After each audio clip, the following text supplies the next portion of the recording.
why Marvel's Fantastic Four reboot misses the fun factor. Marvel's new Fantastic Four reboot went for gravity instead of giggles, and that's a cosmic mistake. This summer was supposed to be superhero cinema's return to fun, with films like Superman rebooting DC's universe as a brighter, more lighthearted ensemble.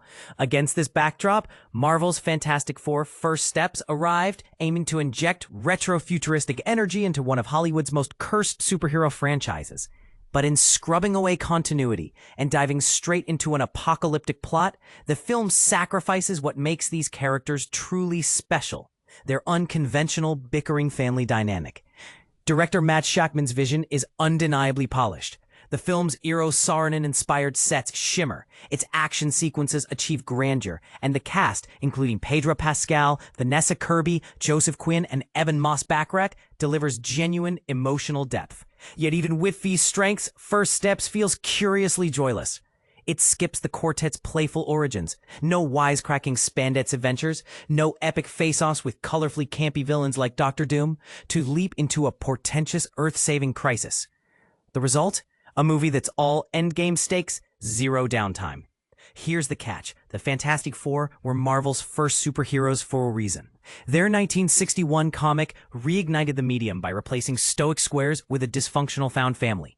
Reed Richards, Mr. Fantastic, is the perpetually distracted dad. Sue Storm, Invisible Woman, is the voice of reason. Johnny Storm, Human Torch, is the roguish, immature uncle, and Ben Grimm, the Thing, is the lovably gruff tough guy. These roles require chemistry, not just crisis management. In First Steps, they're flattened into muted, overly serious archetypes. Even a scene of Ben hauling through garlic sausage feels underplayed. Where's the playful bickering? The kitchen table arguments? The not their horrifying spice? Instead, the team is busy contemplating parenthood fears and impending doom. The film's choice to introduce celestial luminary Galactus is a bold and arguably misguided one. The comic built to this cosmic threat gradually, testing the team against goofier foes, like the Mole Man. Jumping straight to planet-chewing existential dread gives Reed little room to breathe. Pascal, typically a scene stealer, is swallowed by his character's anxious overthinking. Kirby, convincing as the stoic Susan, lacks the chance to flex her charm. Quinn struggles to inject Johnny's much-needed irreverence, while Moss-Backrack's Ben leans heavily into brooding seriousness. And this is where things get tricky. First Steps delivers a message about global unity, imagining a world that rallies behind its heroes. It's hopeful, but it's wedded to this dour tone. The film's standout set piece, a sprawling space mission, thrills, but leaves Mr. Fantastic and Sue arguably underutilized. The absence of signature power displays, Reed rarely stretches wildly. Sue's force fields, mostly locked down safe zones, mirrors the character's emotional repression. To put it bluntly, why pick a storytelling route that sidelines the quartet's punchlines, in-jokes, and knockabout camaraderie? The trailer, Agencier LBR, can't compete to represent every children surfing. Frontenfly ultra that psykongs that's it invettigarig derfor for 5000 nekkel for smikkel voor tafel let him scan dat dadelijk benas a call up insult garas gap as well with this topic when we just go just go cox and all was pick go well her kids to figure out but play who's the got papke it is like this the mental jena was algo mi mo kai focus hatte for 20 just same come out Laberiger if I'm prepared to gushkam the thing the channel the gosh had him rogi So here's the debate. Can a series take on these characters work? The comics didn't shy from big themes, but they never lost sight of their core making 10. Question for you. Do superhero reboots need to prioritize cinematic universe building over character chemistry? Sound off in the comments. The Fantastic Four, First Steps, full review and analysis. Get ready for a thrilling ride as we dive into the world of the Fantastic Four First Steps. This Marvel masterpiece is generating buzz and excitement, and for good reason. Critics are raving about its stellar cast, impeccable production design, and an iconic score that will leave you humming along. But is it truly a game changer in the MCU? Let's find out.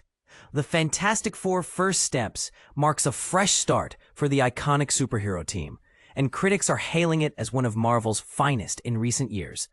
With a distinct retro-futuristic aesthetic and a focus on family, this standalone film offers a unique take on the beloved characters. However, some critics have raised concerns about the script and the handling of its villains. Here's what the critics have to say. Nagier Chambers, Big Gold Belt Media. After years of disappointment, Marvel has finally delivered a Fantastic Four that lives up to its name. The cast's chemistry is off the charts, and the film's emotional core is what truly sets it apart. Danielle Solzman, Solvi at the Movies. First Steps gives the Fantastic Four the movie they deserve. It's a solid adventure that embraces its comic book roots with pride. Peter DeBruge, Variety. Marvel's back to the drawing board approach has paid off. First Step succeeds where others have faltered, offering a fresh and engaging take on the iconic team. And the praise continues. First Steps is one of the more technically polished MCU entries in recent years, says Giovanni Lago of Next Best Picture. It feels like Marvel Studios is firing on all cylinders, adds Josh Wilding from comicbookmovie.com. But here's where it gets controversial. While many critics are lauding the film, some argue that it still has its flaws. The script, for instance, has been criticized for feeling rushed and underdeveloped, with a chaotic narrative that leaves viewers wanting more. So, is the Fantastic Four First Steps a must-watch in an oversaturated superhero genre? True to its subtitle, the film offers a fresh perspective, and critics suggest it might just be the breath of fresh air the genre needs. What sets this film apart? It's all about the emotional depth and the brilliant direction of Matt Shakman. His vision brings a unique sensibility to the superhero genre, prioritizing character development over mindless action. The cast, led by Vanessa Kirby, is also a standout. Their chemistry is electric, and the hangout scenes in the Baxter Building penthouse are a delight. Kirby in particular delivers a powerful performance, anchoring the film's emotional journey. But here's the part most people miss. While the cast shines, some critics argue that the film's villains fall short. They feel like generic threats, lacking the depth and complexity that could have elevated the story. As for the visuals, the Fantastic Four First Steps is a retro-futuristic feast. The production design is impeccable, paying homage to the 1960s with a stylish twist. The seamless integration of practical sets and visual effects creates a vibrant world that will leave you in awe. And this is where the action comes in. Rather than relying solely on special effects, the film's action scenes are fueled by the deep love and camaraderie between the four principal characters. It's a refreshing take on superhero battles, emphasizing emotion and teamwork. The score, composed by Michael Giacchino, is nothing short of epic. It's catchy, exciting, and instantly iconic, adding to the film's overall appeal. So, is the Fantastic Four First Steps a must-see? Well, that's for you to decide. While it has its critics, many are praising its unique take on the superhero genre. Will it leave you wanting more of this Fantastic Four? Only one way to find out. Catch it in theaters on July 25th, 2025. And remember, in the words of Nagier Chambers, it's not just another superhero flick, it's a meteor hitting the screen in the best way possible. What do you think? Is the Fantastic Four First Steps a game changer or just another NCU entry?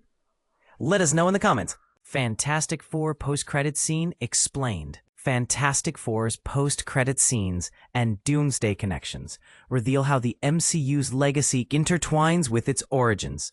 This story contains spoilers for the Fantastic Four First Steps, which marks the official debut of Marvel's first family. Directed by Matt Shakman, the film introduces Reed Richards, Pedro Pascal, Sue Storm, Vanessa Kirby, Ben Grimm, Eben Moss-Backrack, and Johnny Storm, Joseph Quinn. It pits the quartet against Galactus, Ralph Ineson, a cosmic fantasy with an insatiable hunger for planets. As the title teases, First Steps sets off Phase 6 of the MCU, culminating in a pair of massive Avengers crossover films. Unlike most MCU installments, the Fantastic Four First Steps features multiple post-credit stingers. The first mid-credit scene sets up the superhero team's next adventure, while the fourth depicts Sue sitting on a couch, reading a story to her son Franklin, who has been reading since the Fantastic Four's showdown with Galactus 4 years prior. She steps away to grab another book, turning down Herbie's suggested title, only to feel something wrong as she charges her powers.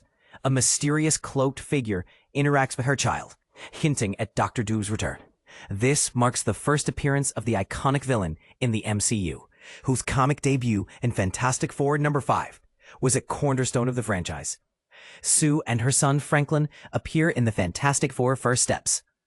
While Doom's exact interest in Franklin remains unclear, fans assume his powers would appeal to a supervillain, suggesting a connection to the rest of the MCU. This encounter hints at why the Fantastic Four eventually seek out the universe beyond the MCU's known heroes. The post-credit scene features Earth 828, a retro-futuristic world inspired by Jack Kirby's Fantastic Four co-creator, set on Earth 616. However, the Thunderbolts post-credit scene shows the Excelsior spacecraft appearing in Earth 616, raising questions about whether Doom could have kidnapped Franklin and taken him elsewhere. Samuel Stern's warning from the Captain America Brave New World post-credit scene was apt. The multiverse is coming. Fans might wonder if the studio altered its plans to feature Kang the Conqueror instead of Kang as the franchise's next big bad. In the comics, Kang and Franklin share a family tree, making it easy to imagine him as the surprise interloper Sue sees. Either way, a magical nanny might have been helpful. Marvel Studios pivoted after Jonathan Majors was convicted for assault and harassment charges in 2023. The second post-credit scene follows after full credits and serves as a tribute to the eponymous team's animated past. Avengers Doomsday. December 18th, 2026 will be a major MCU crossover featuring members of the Fantastic Four, Thunderbolts, and New Avengers. The cast includes Chris Hemsworth, Thor, Anthony Mackie, Captain America, Sebastian Stan, Bucky Barnes, Paul Rudd, Ant-Man, Tom Hiddleston, Loki, and Florence Pugh, Yelena Belova. Up next for the MCU is Wonder Man, a series starring Yahya Abdul-Mateen II, launching on Disney+. The next Phase 6 film is Spider-Man Brand New Day, July 2026. More to read.